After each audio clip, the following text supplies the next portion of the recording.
मुलांच्या टिफिनसाठी काय बनवायचं जे हेल्दी पण असेल आणि पटकन तयार होणारं पण. तर मग जरासुद्धा विचार न करता असा हा हेल्दी नाश्ता तुम्ही नक्की करून पहा.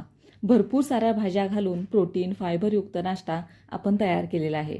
अजिबात पिठाचा वापर न करता ही शीट तयार केलेली आहे आणि असे रोल तयार करून आदल्या दिवशीच तुम्ही फ्रीजमध्ये ठेवून दुसऱ्या दिवशी मुलांच्या टिफिनमध्ये पटकन हे फ्राय करून देऊ शकता. चला तर मग हे रोल कसे तयार करायचे ते पाहूया. तर मी इथे 1 कपभर हा रवा घेतलेला आहे. बारीक रव्याचा मी इथं वापर केलेला आहे. तुम्ही मोठ्या रवा घेतलात ना तरीसुद्धा चालेल. आता याच्यामध्ये अर्धा कप मी इथं छास वापरलेला आहे. तुम्ही घट्टसर दह्याचा पण इथं वापर करू शकता. छास घेतल्यानंतर 1 चमचाभर मी इथं गव्हाचं पीठ टाकलेलं आहे. तसं गव्हाचं पीठ तुम्ही नाही वापरलेत ना तरीसुद्धा हे बॅटर अगदी छान असं तयार होतं आणि त्याच्यापासून जी आपण शीट तयार करणार आहे तीसुद्धा अगदी व्यवस्थित तयार होते. तर तुम्ही गव्हाचं पीठ घेतलं तरीसुद्धा चालेल, नाही घेतलं तरीसुद्धा चालेल. तर थोडं थोडं पाणी घालून हे असं बॅटर आपल्याला तयार करून घ्यायचं आहे. आता हे 10 ते 15 मिनिटासाठी आपण व्यवस्थित हे भिजून देऊया. म्हणजे रवा व्यवस्थित भिजला की ह्याचं बॅटर आहे ना ते छान असं मिक्सरमधून आपल्याला बारीक करून मिळेल. तर हे पहा 10 ते 15 मिनिटं झालेले आहेत. रवा चांगला भिजलेला आहे. आता हे मिक्सरमधून आपण बारीक करून घेऊया. मिक्सरमधून बारीक करत असताना जवळजवळ मिनिटभरासाठी हे चांगलं वाटून घ्या. रवा व्यवस्थित भिजलेला असला ना की हे पीठ आहे ना ते बारीक करायला जास्त वेळ लागत नाही. तर हे पहा छान असं आपण बारीक करून घेतलेलं आहे.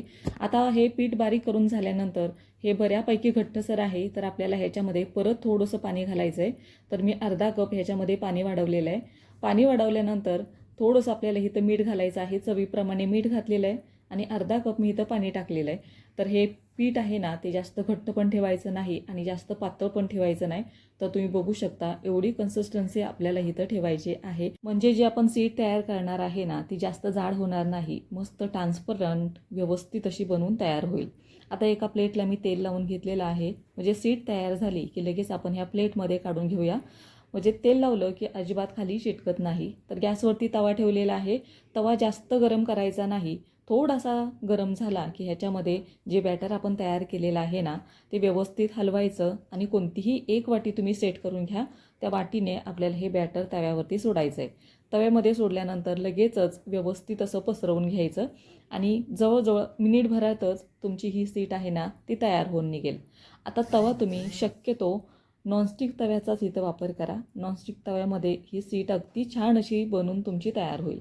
तर फक्त मिनिटभरासाठी हे आपण गरम करून घेतलेलं आहे. म्हणजे शीट तयार करून घेतलेली आहे.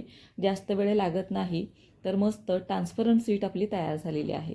प्लेटमध्ये काढल्यानंतर थोडंसं वरून ह्याला तेल लावून घ्या. म्हणजे दुसरी शीट आपण ह्याच्यावरती ठेवल्यानंतर अजिबात एकाला एक चिटकत नाही. तर परत मी दुसरं बॅटर आहे ना ते तव्यावरती टाकलेलं आहे. लक्षात ठेवायचं आहे तवा अजिबात गरम करून आपल्याला घ्यायचा नाही. कोमट तव्यावरतीच हे आपल्याला बॅटर टाकून घ्यायचं आहे.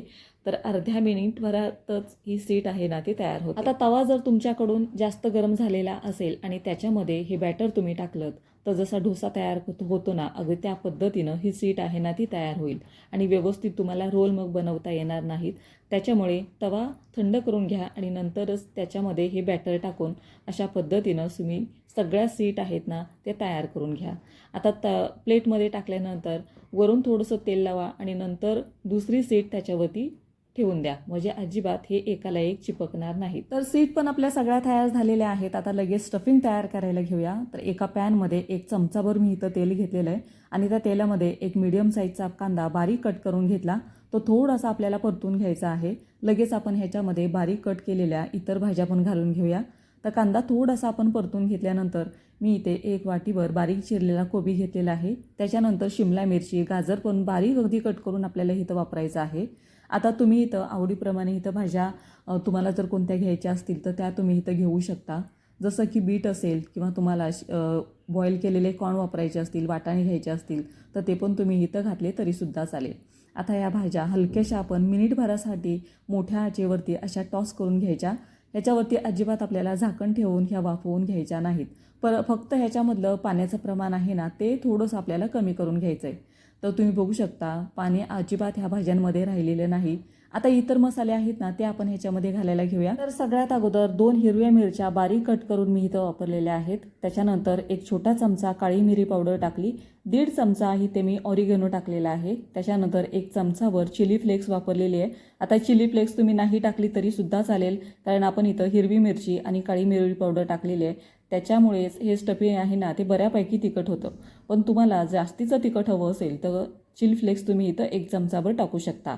तर व्यवस्थित आपण हे मिनिटभरासाठी सगळे मसाले हलवून घेतले. आता ह्याच्यामध्ये अर्धी वाटी बारीक चिरलेलं पनीर मी इथं टाकलेलं आहे. पनीर पण अर्ध्या मिनिटासाठी चांगलं आपण ह्या भाज्यांमध्ये परतून घेऊया. पनीर परतलं की गॅस बंद करायचा आणि गॅस बंद केल्यानंतर शेवटीला मी इथं टाकलेलं आहे चीज. जवळजवळ 3 स्क्यूब किसून टाकलेलं आहे. त्याच्यानंतर सगळ्यात शेवटी आपल्याला इथं मीठ घालायचं आहे. सुरुवातीलाच मीठ वापरायचं नाही, नाहीतर भाज्यांना पाणी सुटेल. तर हे सगळं आपण व्यवस्थित असं हलवून घेऊया. आता अशा पद्धतीनं तुम्ही स्टफिंग तयार करून फ्रीजमध्ये ठेवा आणि दुसऱ्या दिवशी तुम्ही चपातीमध्ये सुद्धा हे रोल करून देऊ शकता. मुलं अगदी आवडीने खातील. तर व्यवस्थित सगळं स्टफिंग आपण छान असं बनवून तयार केलेलं आहे. आता जे रोल आपण तयार केले होते ना त्याला जवळजवळ 10 ते 15 मिनटं झालेली आहेत. तरीसुद्धा तुम्ही बघू शकता अजिबात एकाला एक चिपकलेले नाहीत. मस्त ट्रान्सपरंट आपले हे रोल तयार झालेले आहेत. आता हे आपण जे बनवलेले आहेत ना ते फक्त रव्यापासून आपण तयार केलेलं आहे. जास्तीच आपण पीठ इथं वापरलेलं नाही. आता ह्याच्यामध्ये जे आपण स्टफिंग तयार केलेलं आहे ना ते व्यवस्थित असं या पद्धतीनं मी हे सेट केलेलं आहे. आता हे चांगले दोन्ही साईडून फोल्ड करून मस्त ह्याचा आपण रोल तयार करायला घेऊया. तर हा नाश्ता बनवणं अतिशय सोपं आहे. काही वेळात तुम्ही तयार करू शकता. असा नाश्ता तयार करून ठेवलात ना, फ्रीजमध्ये तुम्ही ठेवलात ना तरी दुसऱ्या दिवशी हा मुलांच्या डब्यामध्ये फक्त गरम करून तुम्ही लगेच तयार करून देऊ शकता. तर अशाच पद्धतीनं सगळे रोल आपण तयार केलेले आहेत. जवळजवळ 4 रोल आपण तयार केलेले आहेत. तर चवीला छान लागतो, बनवायला सोपा आहे. अजिबात आपण इथं पिठाचा वापर जास्तीचा केलेला नाही. फक्त 1 चमचा गव्हाचं पीठ घातलेलं आहे. ते जरी तुम्ही नाही टाकलं, फक्त रव्यापासून ह्या सीड्स तुम्ही तयार केल्यात ना तरीसुद्धा छान अशा तयार होतील. आता फ्राय करत असताना ज्या साईडहून आपण फोल्ड केलेलं आहे ना ती साईड खालच्या बाजूला ठेवायची आणि थोडंसं तेल लावून आपण हे चांगले दोन्ही बाजूनी खमंग असे भाजून घेऊया. तेलाचा तुम्ही इथं वापर केला नाही तरीसुद्धा चालू शकतं, पण थोडंसं तेल किंवा बटर तुम्ही इथं लावू शकता. तर दोन्ही बाजूनी अगदी थोडंसं ब्राऊन होईपर्यंत ह्या सीट आपण चांगल्या फ्राय करून घेऊया. तर नाश्ता अतिशय हेल्दी आहे. भरपूर साऱ्या भाज्या घालून, पनीर घालून आपण हा तयार केलेला आहे. त्याच्यामुळे अतिशय हेल्दी नाश्ता तुम्ही मुलांच्या टिफिनमध्ये देऊ शकता. हलक्या फुलक्या भुकेला सकाळच्या नाश्त्यामध्ये सुद्धा हा तुम्ही करून खाऊ शकता. तर तुम्हाला ही रेसिपी कशी वाटली मला कमेंट करून नक्की सांगा. आवडली असेल तर नक्की ट्राय करा आणि संगीता's कुकिंग कॉर्नरला जर तुम्ही अजून सबस्क्राईब केलं नसेल तर नक्की सबस्क्राईब करा. चला तर मग पुन्हा भेटूया अशाच एका छोट्याशा व्हिडिओमध्ये.